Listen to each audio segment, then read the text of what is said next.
안녕하십니까. 사회복지사 1급을 담당하는 고병갑입니다. 이번 시간에는 사회복지 전문직, 우리는 전문직이지 않습니까? 사회복지 전문직의 가치, 사회복지 전문직은 무엇을 우선 가치로 해야 할까? 가치라고 하는 것은 선후의 문제지요. 무엇을 더 많이, 더 적게를 선택하는 문제가 가치가 되겠어요. 그래서 사회복지 전문직은 어떠한 가치에 우선순위를 둬야 되고 어떠한 것은 행하되 되고 어떠한 것은 행해서는 안 되는가 윤리 강령에 대해서 살펴보도록 하겠습니다. 자, 사회복지 전문직의 가치로서는 사회복지 전문직의 가치, 사회복지 전문직의 가치에는 사회복지사도 역시 인간이지 않습니까? 그렇기 때문에 사회복지 실천의 가치 기반, 또 사회복지 실천의 기반이 되는 가치로서는 당연히 전문직 가치도 있지만 개인적 가치도 있고 사회적 가치도 있습니다. 그렇기 때문에 우리가 이 교재는 없지만 첨가하는 것은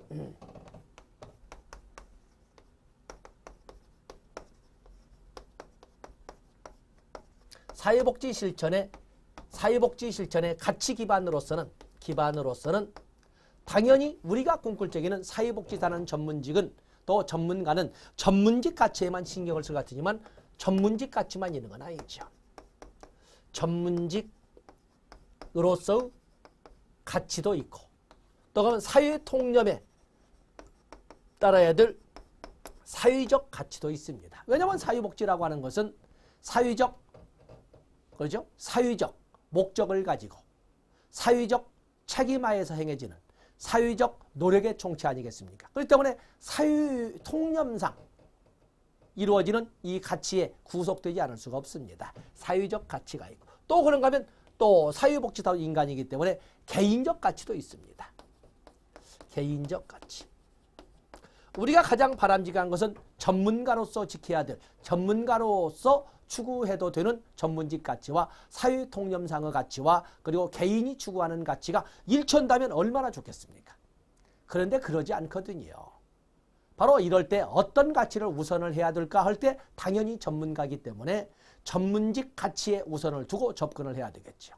사회 통념상에서는 어떻게 저럴 수가 있는가?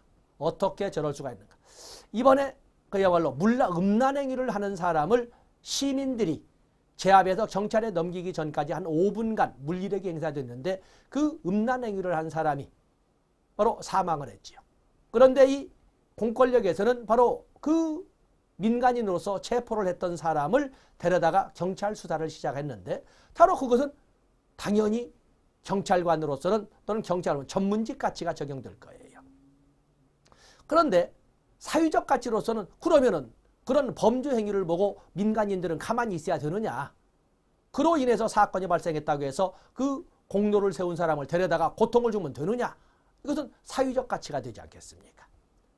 그런가 하면 말은 하지 않지만 그 수사를 담당하거나 아니면 그 소위 영장을 발부한 법관의 입장에서는 또 개인적 가치도 어떠한 가치를 가지고 있는지는 모르지만은 분명히 개인적 가치도 존재할 겁니다. 그래서 우리가 보면 사회복지 실천의 가치 기반으로서는 이렇게 전문직 가치만 있는 건 아니고 사회적 가치도 있고 그리고 개인적 가치도 같이 존재한다는 것을 알아주시면 되겠습니다. 그다음에 사회복지 실천에 있어서 사회복지 실천에서는 프리드랜드가 나오는 사회사업의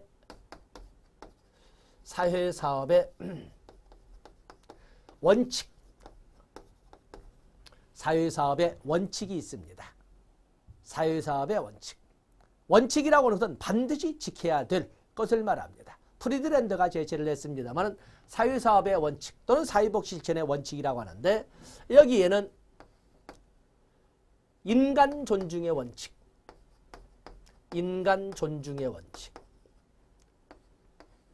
또 그런가 하면 기회 균등의 원칙, 또 그런가 하면 자기 결정의 원칙, 또 그런가 하면은 상부상조의 원칙. 이렇게 4개를 설명할 수가 있습니다. 프리드랜드가 제시할 때. 근데 문제는 제가 이렇게 판서를 하는 것은 똑같은 원어를 번역함에 있어서도 학자들마다 출제위원들마다 달리 표현하고 있다는 거죠. 인간 존중의 원칙은 개인 존중의 원칙 또는 인간 존엄성의 원칙 이런 식으로 다양하게 인간 존엄성의 원칙이라고 쓰기도 한다는 것입니다. 그 다음에 기회균등의 원칙은 가장 간단하게 평등의 원칙이라고도 쓰기도 합니다. 사회복지 실천할 적에는 인종이 다르다고, 종교가 다르다고, 지역이 다르다고, 장애가 있고 없다고 차별해서는 안 된다는 것입니다. 성별, 종교, 지역, 인종, 문화 등등에 있어서 차별이 있어서는 안 된다는 것이 기회균등의 원칙이고, 기회균등을 이끌어가기 위한 기본 전제는 인간이라면 누구나 똑같이 존엄한 존재라는 것을 전제로 해야 된다는 것이 인간 존중 또는 인간 존엄성의 원칙 또는 개인 존중의 원칙이 되겠어요. 그에 비해서 자기결정의 원칙은 사회복지 실천의 제1의 원칙이라고 설명하는 건데, 이건 자율성 존중의 원칙, 자율성 존중의 원칙 또는 자발성 존중의 원칙 으로 이렇게 설명하고 있는 것이 바로 이 사회사업의 또 하나의 원칙이 되겠어요. 그러면 상부상조의 원칙, 이것은 사회연대의 원칙, 상부상조의 원칙 또는 사회연대의 원칙이라고 설명하고 있는데, 바로 프리드랜더는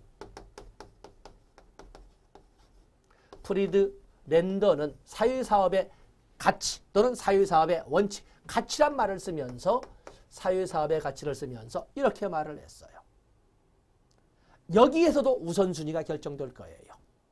반드시 지켜져야 하지만 어느 것을 먼저 실행을 해야 할 것이냐 하는 문제가 분명히 존재할 겁니다.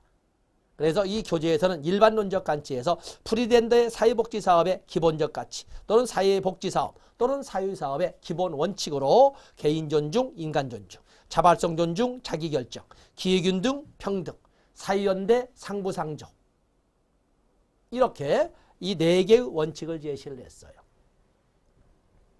그러면서 레비는 사회복지 실천 가치 기반 중에 전문적 가치를 또 3개의 영역으로 나누어서 설명을 했어요. 3개의 영역. 레비의 전문적 가치. 레비가 제시한 전문적 가치. 이 말은 레비가 제시할 적에는 거기 나온 것처럼 사람 우선 가치, 수단 우선 가치, 결과 우선 가치를 제했는데, 어느 가치를 우선할 것이냐도 중요하지만 사람 우선 가치에도 또 다른 세부 가치가 선후, 경중을 따지고 있을 거예요. 그래서 레비가 제시한 것에는 사람 우선 가치, 사람 우선 가치, 또 그런가 하면 결과 우선 가치, 결과 우선 가치, 또 수단 우선 가치, 수단 우선 가치. 어떤 가치를 우선시할 것이냐라고 할 적에 모든 사람이 언뜻 보면은 사람 우선 가치가 일 것 같은데 그러지 않아요. 어떠한 사람은 전문가로서 결과를 우선할 필요도 있습니다. 결과. 또 수단을 우선시하는 사람도 있습니다. 우리가 보면 특정 종교와 같은 수혈을 거부하는 종교 단체도 있습니다. 그들이 옳다 그르다를 따지기 전에 그건 전문가인 의사의 입장으로 본다면, 전문가인 의사가 아무리 부모가 뭐라 해도 생명이 위급한 지경에 이르러서 수혈이 필요하다면 부모가 뭐라고 하고 그냥 부모가 뭐라고 한다는 수단적 하나님의 뜻이 아니라면 안 된다고 하는 이런 수단을 제시할 때 그걸 거부하고 바로 결과 우선까지 살려놓고 봐야 한다. 살려놓고 봐야 한다는 것은 물론 어느 하나의 가치만을 가지고 설명은 아니지만 결과 우선 가치에 뜻을 두는 거거든요. 그렇게 해서 어떤 가치에 우선을 하느냐는 사람, 같은 전문가라고 하더라도 다 다른 거예요. 내가 죽으면 죽었지 그렇게는 못 살아. 이것은 수단 우선 가치죠. 수단 우선 가치. 내가 아무리 배가 고파도 왼수들의 밥을 먹고 살지는 못해. 명함 제익견 선생이 쓰시마 섬에서 단식 자결을 하실 적에는 자결 중에서도 가장 죽음을 가지고 이렇게 미화시킨다는 좀 그렇습니다만은 죽음 중에서도 가장 소중하고 고급스럽게 여기는 것을 단식 자결이라고 합니다. 세상에는 수없이 많은 가치, 선택할 수 있는 여지가 수없이 많이 존재하지만 그 어느 것과도 교제하자면 대체할 수 없는 것이 생명가치예요. 그 중에 어떤 생명가치? 누구의 생명가치? 곧 자기의 생명가치예요.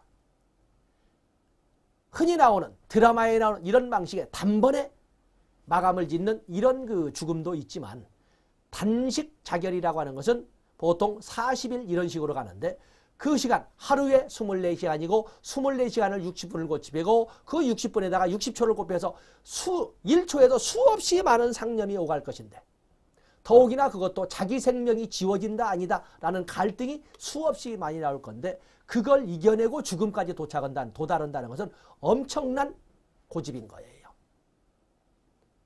내가 죽으면 죽었지. 사람도 주던이 아니고 결과도 중요치 않아요. 결코 외놈들의 쌀은 먹을 수가 없다. 수단 우선 가치를 두었던 면함의 자세였거든요. 그것을 감히 내가 옳다 그러다고 말은 못하지만 이런 것처럼 뭐에 우선을 할 것인가는 사람마다 다르다는 것도 우리가 인식을 해야 돼요. 그래서 사람 우선 가치라고 하는 것은 무조건 어떤 클라이언트도 존엄한 존재라는 것을 인식하고 대해야 된다. 사람 우선 가치는 어떤 클라이언트도 존엄하다라는 것을 전제로 접근해야 된다는 것은 사람 우선 가치예요. 그에 비해서 결과 우선 가치라고 하는 것은 사유에 대한 책임을 물어보는 거예요. 서비스를 제공한 이후의 결과가 어떻게 나타날 것인가. 그 결과에 우선하는, 다시 말해서 바람직한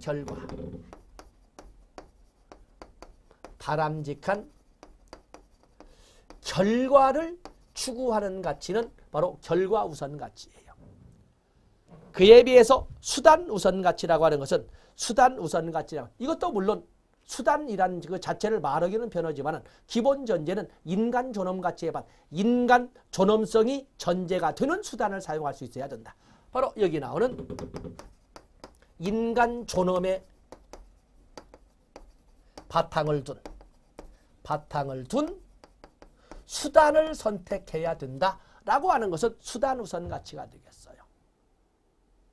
레비가 제시한 전문직으로서의 가치에는 이렇게 사람 우선 가치도 있고 결과 우선 가치도 있고 수단 우선 가치도 있다는 것입니다. 이렇게 세 가지, 그래서 교재에서 사람 우선 가치, 결과 우선 가치, 수단 우선 가치를 설명을 했어요. 다음에 두 번째, 사회복지 실천에서의 본질적 가치 이렇게 해놨는데 물론 이걸 가지고 어찌 보면 이 교재를 편집할 때 교재라고 하는 것은 목차의 배열도 중요하거든요. 그래서 사실은 출제 비중이 낮음에도 불구하고 목차를 균형해서 1번만 둘 수 없잖아요. 그러니까 2번. 또 2번에 가로가 하나만 나오면 안 되니까 또 다른 것을 만들어서 2번을 만들어서 이렇게 균형을 맞춰서 책을 이렇게 좀 만들어가게 됩니다. 바로 두 번째 같은 것이 여러분이 이걸 읽지 않는다고 해서 틀리지 않습니다. 거기 보시면 사회복지 실천에 있어 본질적 가치에는 뭐가 있을까? 본질적 가치에는 뭐가 있을까? 그래서 인간 존엄과 독특성에 대한 존중. 인간은 전반적으로 어느 누구나 존엄합니다. 우리는 헌법 제10조를 보면 모든 국민은 인간으로서의 존엄과 가치를 가지며 이렇게 되어 있죠. 모든 국민은 인간으로서의 존엄과 가치를 가지며 행복을 추구할 권리를 가진다. 인간으로서 존엄과 가치라고 하는 것은 자연법적, 자연권의 일종이에요. 모든 인간은 존엄합니다. 그리고 독특성, 존엄하기 때문에 존엄성을 지닌 저마다 각기 독특한 존재라는 것을 기본 전제에 깔고 실천해야 된다 하는 것이 바로 인간 존엄의 가치 또는 인간 존엄과 독특성에 대한 가치가 되겠어요. 한번 보겠습니다. 한번 여기 적죠. 여기 3번. 목차로 4번으로 적겠어요. 4번을 보면 사회복지 실천의 본질적 가치.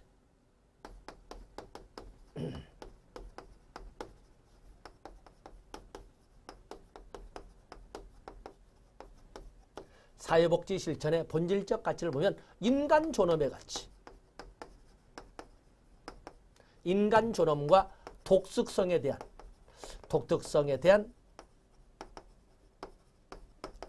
가치. 서로 다름도 인정해야 된다는 건 아니겠습니까? 서로 다름. 많은 사람들이 착각하는 것이 나와 다르면 나쁜 놈, 나와 다르면 틀렸다. 다른 것과 틀린 것은 다른 거죠. 그런데 다른 것과 틀린 것은 이렇게 착각하는 많은 사람들이 그것도 벗어나야 된다. 사회복지 실천에서는 다름을 인정해야 된다는 겁니다. 그러다 보면 각 사람은 존중해야 할 본래적인 존엄성을 지닌 독특한 개인이라는 사실이다. 사람은 충분한 목적 그 자체이며 사람은 목적입니다. 수단이 되어서는 안 된다. 다른 목적을 위한 수단으로 취급되는 안 된다. 개인간의 자유와 다양성은 환영되고 고무되어야 한다라는 것을 말하고 있어요. 자, 인간 존엄과 독특성의 가치라는 가치를 교재는 적고 있지 않지만 이걸 수행하기 위해서는 고려할 사항이 있어요. 인간 존엄과 독특성에 대한 가치를 지키기 위해서는 의사소통에 대한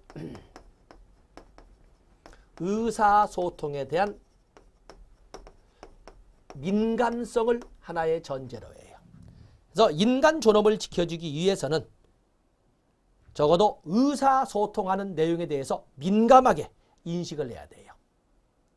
네가 뭐라고 해도 결국에 똑같아. 이런 생각을 해서는 안 돼요. 의사소통의 내용에 민감하게 반응을 보임으로써 서로 다름을 인정해 주어야 그 사람마다의 존엄성을 말하자면 인정한다는 것이 되는 거예요. 의사소통에 대한 민감성. 또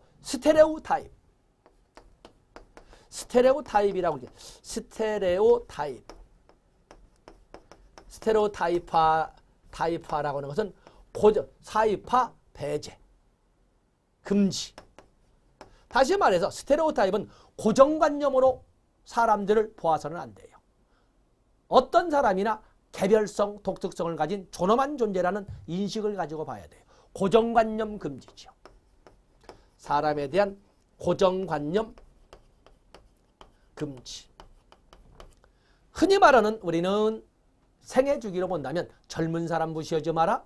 한때 청소년기나 초기 청년, 초기 성인기라고 하는 청년기에는 다소 비틀어진 모습을 보일지 모르지만은 그도 돌아온다. 어떤 세상으로 어떤 지위로 나갈지 모른다. 젊은 사람 무시하지 마라 라고 하는 것은 처음에 봤던 선입견의 오류, 할로우 이펙트라고 하는 선입견의 오류 속에서 헤어나오지 못하고 그냥 스테레오타입으로 고정관념으로 클라이언트를 보는 이런 우는 범하지 말아라. 이게 바로 스테레오타입을 금지하라. 또 그러면 장점 활용. 클라이언트의 장점을 활용하는, 단점을 잡고 사회복지 쓸 때 단점을 자꾸 지적함으로써 아픔을 자꾸 반복시키는 일을 하기보다는 가능한 한 장점을 활용해야 된다. 또 클라이언트의 참여를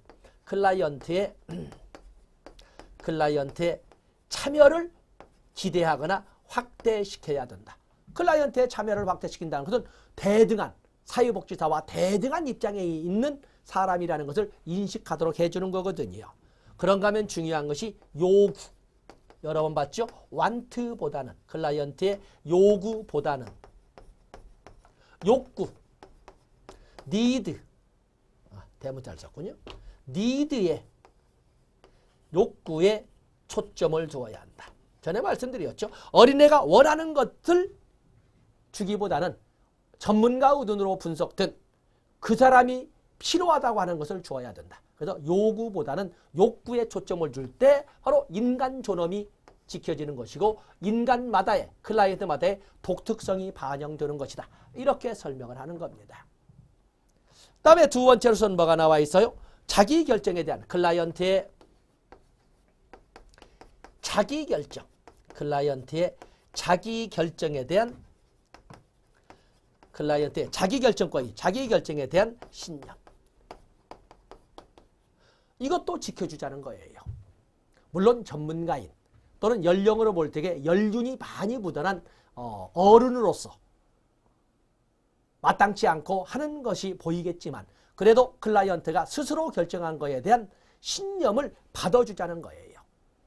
그래서 거기 보면은 인간은 천부적인 존엄성을 가지고 있으므로 가능한 한 자신의 생활 유형을 스스로 결정하여 자신이 원하는 존재가 되도록 허용하여야 한다.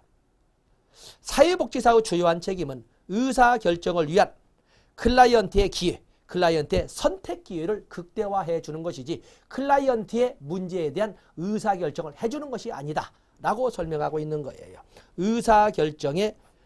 클라이언트의 선택 기회나 의사결정의 기회를 극대화하는 것이지 대신해서 클라이언트를 대신해서 결정을 또는 선택을 해주는 것이 아니다라는 것을 말하고 있습니다. 또 그런가 하면은 이 사회복지 실천의 본질적 가치에는 사회 정의도 존재를 해요. 글쎄 사회 정의가 뭘까에 대해서는 물론 해석의 여지가 많은 질적 개념이 되겠습니다만은 사회 정의라고 하는 것은 공동선과 인간의 잠재적 발달에 필요한 자원에 대한 권리이다. 어떤 뒤에는 뭔 말인지 뭘 해석을 놔둔다고 하더라도 이 사회 정의라고 것은 공동선을 추구하는 노력이라고 할 수가 있습니다. 공동선을. 사회정의란 사회가 가진 동일한 기본적 가치나 사회적 이익을 모든 사회 구성원들이 누릴 수 있도록 하는 이상적인 형태를 위한 노력이라고 할 수가 있다. 사회정의라고 설명을 했어요. 이런 등. 특히 여기 좀 살쪄서 인간 존엄과 독특성에 대한 가치에 대해서 어떻게 하면 인간 존엄을 보장하고 인간마다 클라이언트마다 독특성을 인정할 수 있는가 하는 방법으로서는 이처럼 의사소통의 내용을 민감하게 인식해야 되고 고정관념으로 보지 말아야 되고 참여를 확대해야 되고 그들의 장점을 더욱더 부각시켜야 되고 그들이 원하는 것보다는 그들에게 진정 필요한 것에 초점을 둬야 되고 하는 방법을 통해서 클라이언트라는 인간의 존엄성을 보장하고 또한 동시에 클라이언트마다의 개별적 독특성을 보장하는 이러한 그 가치를 현실화시킬 수 있다. 이렇게 말을 좀 살을 붙였습니다. 그래서 여기 적어놓은 내용 교재에다가 첨가하시면 되겠습니다. 다음에 우리가 볼 것은 이제는 사회복지 실천의 윤리가 되겠습니다. 사회복지 실천의 윤리라고 이렇게 에틱드라고 이렇게 윤리라고 하는 것은 저 윤이라고 하는 이 단어가 사람의 수레바퀴, 사람의 도리를 말하고 있는 거거든요. 사람의 도리.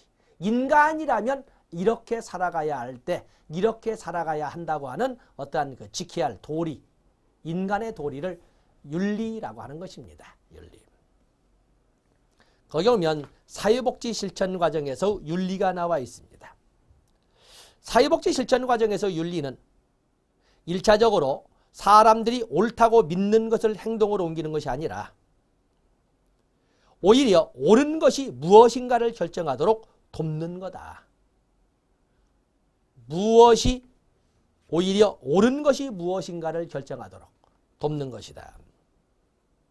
어떤 사회에서 채택되고 확립된 가치는 사회규범의 형태로 규정되고 교육이나 윤리적 원칙에 의해서 내면화된다. 도대체 왜 읽는가 했더니 결론을 내렸습니다. 제가 거기서 한번. 그렇기 때문에 사회복지 실천 과정에서 해도 되는 일, 해서는 결코 안 되는 일을 구별하는 윤리적 선택이라고 하는 것은 가치에서부터 시작됩니다. 하고 싶다. 이것을 먼저 하고 싶다라고 할 때 하고 싶은 것이 결정되면 이것이 같이 이끌어가는 사회 공동체에서 내가 하고 싶다고 해서 해도 되는가가 따져야 되는 겁니다. 그래서 사회복지 실천 과정에서 윤리는 가치에서 비롯이 되고 그리고 이 가치에서 비롯된 윤리는 실천 원칙을 낳고 실천 원칙은 인간에게 다시 지켜야 될 윤리의 기준을 제공하게 된다. 그래서 가치로부터 윤리가 그리고 윤리로부터 실천 원칙이 이렇게 만들어진다는 것을 설명을 했습니다. 하고 싶다. 그런데 해도 돼? 이렇게 하는 거죠. 가치로부터 윤리가 배치가 되는 겁니다. 가치로부터 윤리가 배치가 된다. 그런데 우리가 사회복지 실천을 이끌어가다 보면 많은 윤리, 사회복지 실천 과정상 많은 윤리 문제가 등장을 합니다. 거기 오면 바로 이 윤리 문제와 같은 것이 바로 문제가 출제되는 것이 되겠습니다만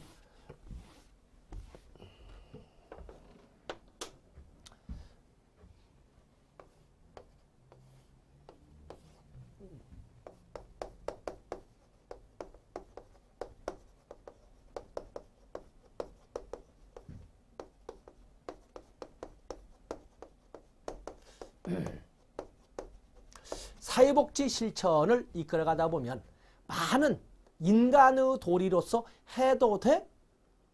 하는 문제가 등장할 거예요. 이거 해도 될까? 하는 고민이 등장하는 거죠.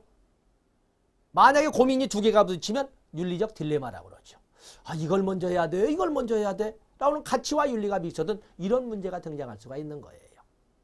그래서 사회복지 실천 과정에서 등장하는 윤리의 문제로서는 다양한 것이 많지만 몇 개를 예로 들어보면 첫 번째, 가치의 상충이 있습니다. 사회복지 실천 과정에 나타난 다양한 문제 중에 먼저 가치의 상충.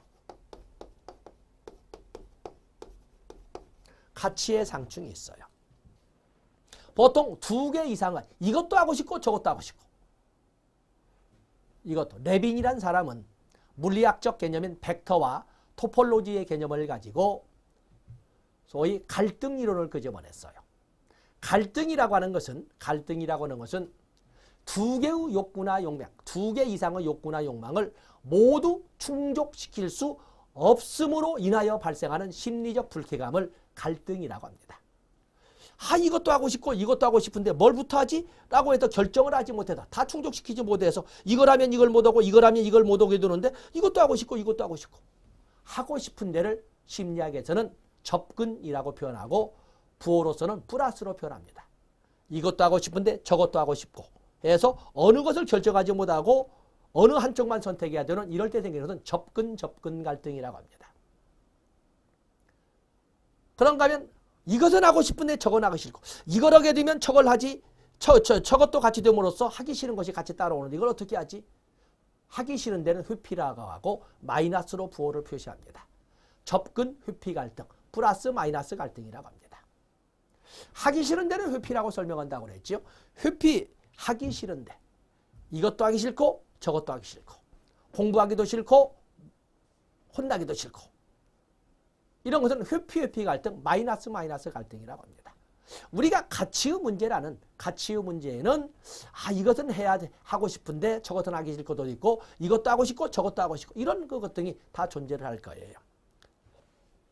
그래서 보면은 거기 보면 2개 이상의 가치가 상충되는 것으로서 2개 이상의 가치가 상충되는 것으로 그러면 많은 가치가 존재를 해요. 많은 가치가. 결혼은 하고 싶은데 어떤 유전 질환이 있어서 그걸 알리면 결혼을 못한 그것은 알리기 싫고 어떻게 해야 되지? 이런 문제가 존재를 하는 거예요. 가치의 상충으로 인한 문제 어느 가치를 우선시할까라고 할 때 사회복지사는 고민을 하게 돼요. 그런가 하면 윤리의 상충. 윤리의 상충 문제도 등장을 해요. 윤리의 상충 문제. 그 때문에 선의의 거짓말도 나올 때도 있는 거거든요. 그야말로 사실만을 가지고 바탕으로 해서 업무를 수행해야 될 이런 사람들이 그야말로 사람 우선 가치를 해야 될 것인가 수단 우선 가치를 해야 될 것인가 결과 우선 가치를 해야 될 것인가 가치의 상충도 되면서 동시에 윤리의 상충이 발생할 수도 있는 겁니다. 윤리의 상충. 또 그런가 하면 그냥 그 교재에 있는 것처럼 클라이언트 체계의 다중성으로 인한 딜레마. 클라이언트 체계의 다중성으로 인한. 그 때문에 클라이언트 체계를 본다면 거기에 보면은 약물 남용이 심각한 청소년 부모와의 상담에서 약물 남용을 하는 자녀 문제 해결보다 그 부모가 가지는 자식들을 포함한 가족들의 생계 유지가 문제가 더 심각한 다 중요한 문제지 않습니까? 약물 남용을 하는 청소년 문제도 심각한 문제고 가족의 생계 문제도 심각한 문제일 때 어쩌면 클라이언트 체계의 다중성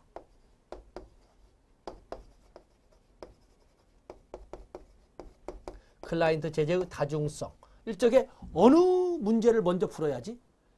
청소년의 약물 남용 문제를 먼저 풀어야 돼? 아니면 그 청소년 가족의 생계 유지 문제를 먼저 풀어야 돼? 부모에게 뭘 우선적으로 하라고 할 수 있겠습니까? 바로 이럴 때 윤리 문제가 등장을 해요. 또 그런가 하면은 결과의 모호성. 전문가로서 어떠한 해결책을 안내해 주기를 바라는데 결과의 모호성. 이 결과의 애매모호성은 클라이언트에게 불안감을 주기도 하지만 사회복지사가 딜레마에 빠질 수도 있어요. 그야말로 우리가 보면 지금 요즘 많이 나오는 게 바로 그 문제입니다. 가정폭력에 시달리는 아이를 가정폭력 범죄에 대한 이런 법률 가정폭력에 되면 그 어린애는 부모와 자기를 때린다고 하지만 애들은 엄마 아빠인데 개들과 분리를 시키게 되면 애들의 성장은 어떻게 되겠어요? 그렇다고 해서 언제나 가정폭력에 시달리는 애를 다시 가정폭력을 휘두르는 부모 밑에 보내야 되겠습니까? 폭력에 시달리는 아동을 부모와 장기간 격리시켜서 그야말로 가족 해체를 가져올 것은 아니지만 그래도 장기간 어린애를 엄마와 부모로부터 분리를 시킬 것인가? 아니면 애들을 입양을 시켜야 할 것인가? 아니면 다시 폭력이 있을 줄을 알면서도 그 부모 밑으로 다시 보내야 되는가? 세 번째는 그렇다 치지만 글쎄 장기간 격리? 다른 부모 밑으로 보내는 입양? 자, 이런 어느 것이 나을까에 대한 확신이 있을 수가 없잖아요. 이런 결과의 모호성으로 인한 문제도 등장을 하고 또 그런가 하면 능력이나 권력의 불균형, 능력이나 권력에 있는 불균형. 이것도 역점은 결과의 모호성을 가지고 있지만 능력의 불균형, 능력이나 권력의 불균형과 같은 이런 문제들. 자, 이거 당연히 출제, 사회복지 실천 과정에서 나올 수 있는 윤리적 문제로서는 이런 등이 가장 대표적인 것이 되겠어요.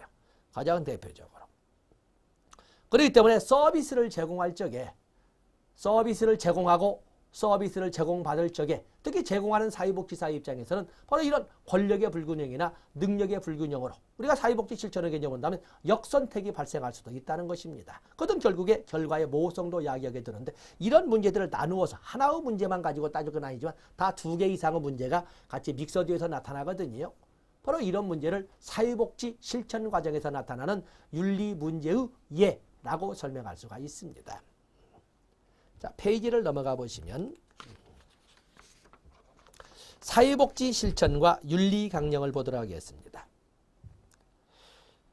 윤리 강령은 1915년에 프렉스너가 사회복지는 전문직인가 하는 화두를 끄집어 내놓고 사회복지는 전문직이 아니다 라고 하는 근거 5가지. 사회과학적 지식이 없지 않냐. 독자적인 지식이나 기술 체계가 없지 않냐. 전문직 교육 시스템이나 전문직 자격 제도가 없지 않냐. 그리고 전문직으로서 전국 조직이 없지 않냐. 이런 4가지에다가 뭘 주장했어요? 전문직으로서 강령이 없지 않냐. 강령에서는 윤리강령. 전문직 강령이 없지 않냐. 이렇게 5가지를 들었어요.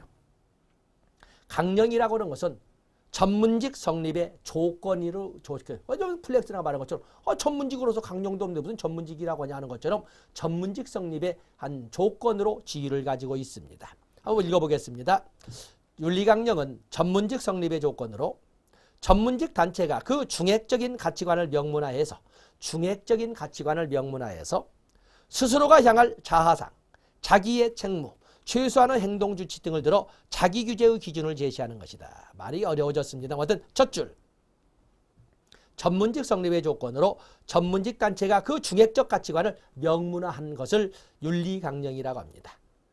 그 때문에 그 윤리강령 중에 사회복지사의 윤리강령은 사회복지사 협회에서 제정해서 그 회원인 사회복지사로 하여금 준수하도록 하는 것을 사회복지사 윤리강령이라고 합니다. 자, 별표하실 것은 특혜의급은 아니지만 윤리강령의 기능이 되겠습니다. 거기 윤리강령의 기능.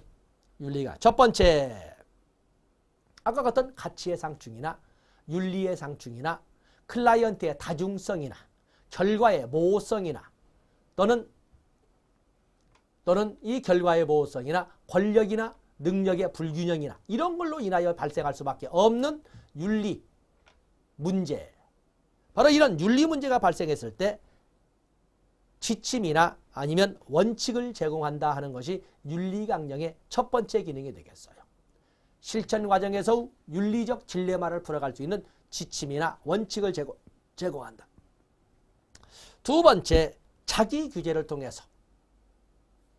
왜냐하면 당연히 사회복지사도 인간이기 때문에 전문직 가치를 준수해야 된다는 것도 알고 사회적 가치의 범위에서 벗어나서는 안 된다는 것도 알면서도 개인적 가치가 반영할 수도 있습니다. 그럴 적에 벗어나는 일탈의 한계를 제시해 줌으로써 자기 규제를 통해서 과잉 보호를 할 수 있는 워커, 사회복지사로부터 클라이언트를 보호할 수 있도록 합니다. 셀프 레귤레이션을 통해서, 특히 반두라가 강조하는 셀프 레귤레이션, 자기 규제, 자기 조절을 통해서 말하자면 사회복지사로 하여금 자기 규제나 자기 조절을 하도록 함으로써 클라이언트를 보호할 수 있도록 하는 기능을 가지고 있습니다. 또 그런가 하면은 윤리강령은 스스로 자기 규제를 하도록 함으로써, 스스로 자기 규제를 가짐으로써 이렇게 표현을 했는데, 스스로 자기 규제를 가짐으로써 사회복지 전문직의 전문성을 확보하고 외부 통제로부터 전문직을 보호할 수 있도록 해줍니다. 또 윤리강령은 일반 대중에게 전문가로서의 업무나 자세를 알리는 1차적 수단으로서 맞아요. 홍보 자료로서 기능도 합니다. 아하, 사회복지사라고 하는 전문가들은 이러한 일을 하는 것이구만 라고 해서 사회복지사의 기본 업무나 사회복지사의 자세를 알리는 홍보 자료로서 기능도 한다는 것입니다. 또 5번에 보시면 선언적 선서를 통해 사회복지 전문가들의 윤리적 민감화를 고양시킴으로써 윤리적으로 무장시킨다.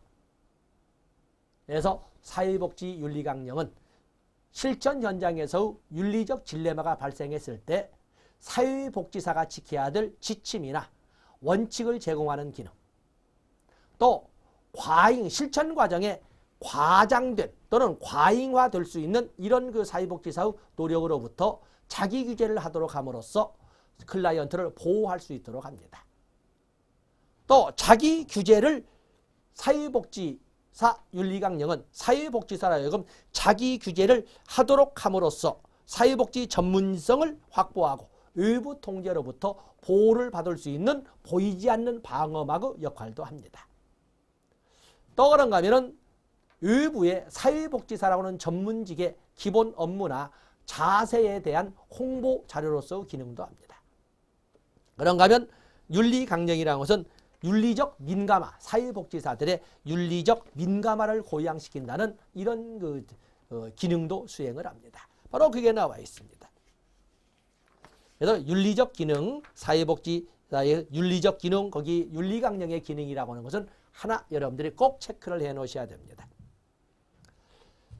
자, 이제는 우리가 사회복지사, 거기에 보면은 사회복지사의 윤리강령이 나와 있습니다. 사회복지사의 윤리강령에 대한 정독은 여러분 스스로 워낙 길기 때문에 그래서 일일이 제가 읽어드릴 수는 없고 사회복지사 윤리강령의 구성을 먼저 한번 교재에 다 적어놨습니다만 한번 여러분 손으로 적어보세요. 사회복지사 윤리강령은 1988년에 제정공포됩니다.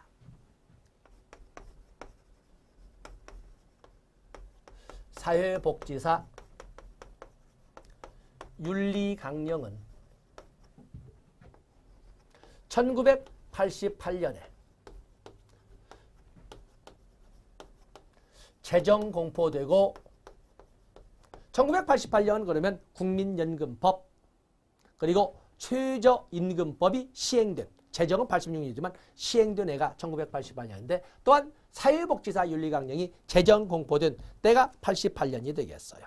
그래서 1차, 2차 이런 개정 과정이 있으면 좋습니다. 사회복지사 윤리강령은 한국사회복지사협회, 한국사회복지사협회, 본래는 사회사업가협회였죠. 협회에서 제정한 겁니다. 사회복지사 윤리강령의 구성을 보면 사회복지사 윤리강령은 전문과 그리고 교재에 있는 것처럼 윤리 기준으로 되어 있습니다. 전문과 윤리 기준.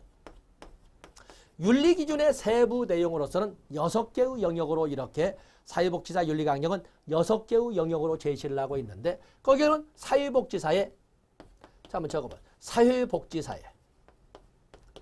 사회복지사의 기본적 윤리 기준. 다음 두 번째, 사회복지사의 지금 사회복지사 윤리강령 아닙니까? 사회복지사의 클라이언트에 대한 윤리기준. 사회복지사의 동료에 대한 사회복지사의 동료에 대한 윤리기준. 또 사회복지사의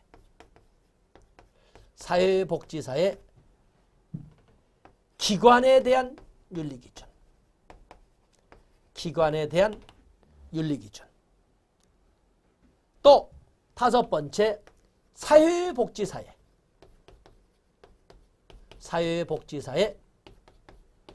사회에 대한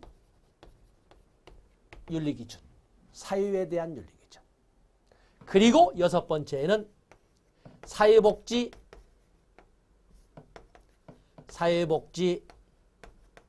윤리위원회.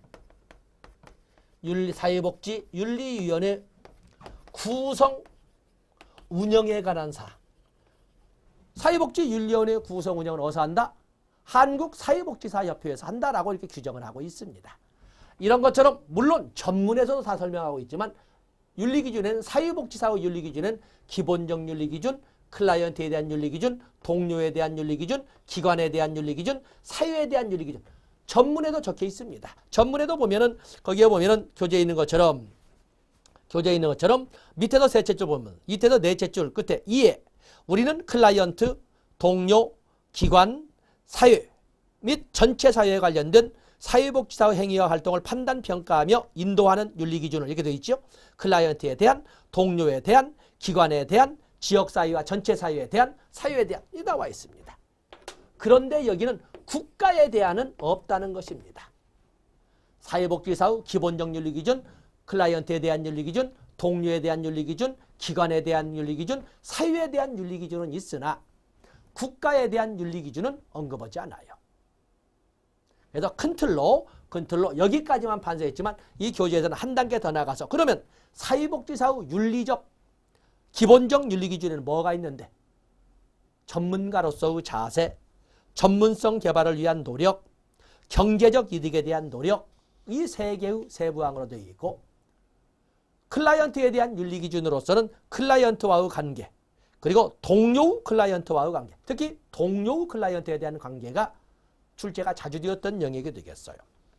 그 다음에 동료에 대한 윤리기준 또 사회에 대한 윤리기준 기관에 대한 윤리기준은 있으나 국가에 대한 윤리기준은 언급하지 않고 있어요. 그리고 마지막에 사회복지 윤리위원회 구성 운영을 규정하고 있는데 어디에서 구성 운영한다? 한국사회복지사협회라는 것을 페이지 6번에 정리를 하고 있습니다. 그렇지 6항의 2번에 보시면 사회복지윤리위원회는 윤리강령을 위배하거나 침해하는 행위를 접수받아 공식적 절차를 통해 대처해야 된다. 이 말은 뭐냐면 법적 규제, 외부 압력이라고 할 수 있는 법적 규제에 앞서서 자체 규제를 통해서 자기 규제죠. 자기 규제를 통해서 사회복지사라고 하는 전문가들의 윤리적 민감성을 고양시킬 수 있고 일탈의 범위를 최소화시킬 수 있다라는 규정으로 젤로 밑에를 해석하시면 되겠습니다. 자 이렇게 해서 이번 시간 세부 내용 여러분들에게 부탁드리건데 사회복지사 윤리강령은 여러분들이 한 장을 복사해서 어쨌든 나오는 문제 한 문제에서 보통 두 문제 이렇게 다루고 있지 않습니까? 그래서 여러분들 이 25문제로 줄어서 한 문제로 줄었다고 설명할 때도 꼭 가지고 가셔야 됩니다. 한 번은 읽어보셔야 되니까. 그래서 사회복지사 윤리강령은 여기 구성 운영까지만 이렇게 설명을 하고 세부 내용은 여러분들이 독표를 했으면 좋겠습니다. 자 수업 여기까지 하고 다음 시간에 실천 현장의 가치 갈등부터 진행하도록 하겠습니다. 고맙습니다.